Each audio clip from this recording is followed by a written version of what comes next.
Assalamualaikum warahmatullahi wabarakatuh. Perkenalkan, nama saya Dwi Putra Nugraha, asal instansi pemerintah Kabupaten Tasikmalaya, unit kerja SMP Negeri 1 Cibalong, formasi guru bimbingan dan konseling. Pada hari ini, tanggal 7 Agustus 2021, saya akan meresume mengenai pelayanan publik sesuai dengan pematerian pada hari ini. Pelayanan publik merupakan hal esensial bagi seorang ASN. Maka dari itu kita perlu tahu apa itu pelayanan publik. Pelayanan publik adalah kegiatan atau rangkaian kegiatan dalam rangka pemenuhan kebutuhan pelayanan sesuai dengan peraturan perundang-undangan bagi setiap warga negara dan penduduk atas barang, jasa, dan atau pelayanan administratif yang disediakan oleh penyelenggara pelayanan publik. Berdasarkan pengertian tersebut, terdapat 3 unsur pelayanan publik. Pertama adalah organisasi penyelenggara pelayanan publik. 2. Penerima layanan atau pelanggan, yaitu orang, masyarakat, atau organisasi yang berkepentingan.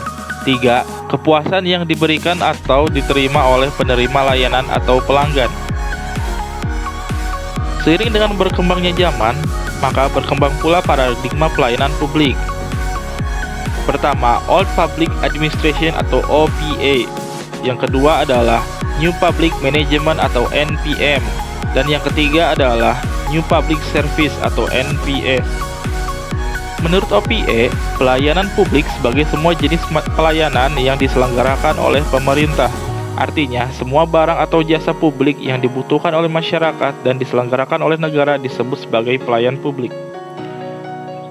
Menurut NPM, pada masa ini, para manajer pelayanan publik dan penyedia jasa layanan publik diprogramkan dan dididik untuk menjalankan pelayanan yang berorientasi pada keuntungan atau profit. Menurut NPS, paradigma ini menekankan pentingnya keberadaan negara dalam menyiapkan pelayanan yang dibutuhkan oleh masyarakat. Negara ada untuk menunjukkan eksistensi dan keberpihakan terhadap penyedia layanan dasar bagi masyarakatnya. Sebagai seorang ASN, tentunya kita harus memiliki prinsip-prinsip pelayanan publik. Di antaranya adalah partisipatif.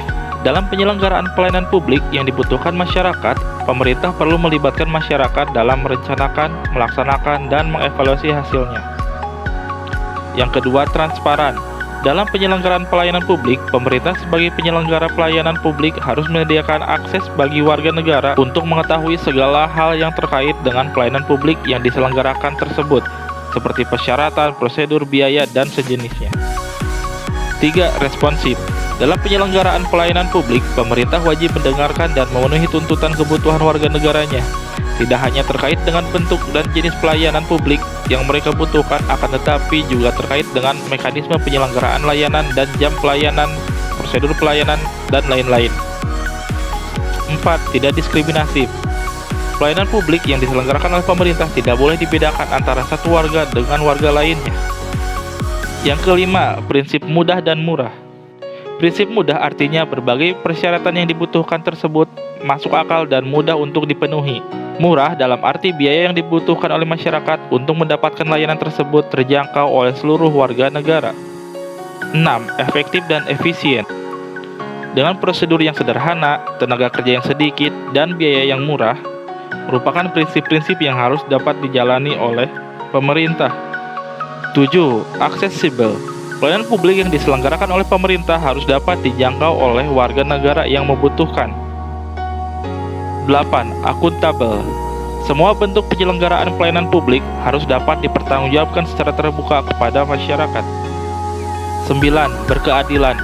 Penyelenggaraan pelayanan publik harus dapat dijadikan sebagai alat melindungi kelompok rentan dan mampu menghadirkan rasa keadilan bagi kelompok lemah ketika berhadapan dengan kelompok yang kuat. Kemudian, terdapat 7 budaya yang harus senantiasa menjadi budaya seorang ASN. Sikap pelayanan dapat digambarkan melalui 7P sebagai berikut. Pertama, passionate atau sangat bergairah dalam melaksanakan pelayanan publik. 2. Progresif atau memakai cara terbaik dalam pelayanan publik. Kemudian proaktif atau antisipatif, proaktif, dan tidak menunggu dalam pelayanan publik. 4. Prompt atau tanpa curiga dan kekhawatiran yang lebih dalam pelaksanaan pelayanan publik. Kelima, passion atau penuh rasa kesabaran dalam melaksanakan pelayanan publik. 6. Proporsional atau tidak mengada-ngada pada saat melaksanakan pelayanan publik. 7. Fungsional atau tepat waktu pada saat melaksanakan pelayanan publik. Selain budaya-budaya positif dalam pelayanan publik, seorang ASN juga harus dapat menginternalisasi etiket dalam pelayanan publik, seperti sikap perilaku, ekspresi wajah, penampilan, cara berpakaian, cara berbicara, cara mendengarkan, cara bertanya, yang harus dalam suasana positif sehingga masyarakat merasa nyaman saat mendapatkan pelayanan publik dari seorang ASN. Sekian, terima kasih. Wassalamualaikum warahmatullahi wabarakatuh.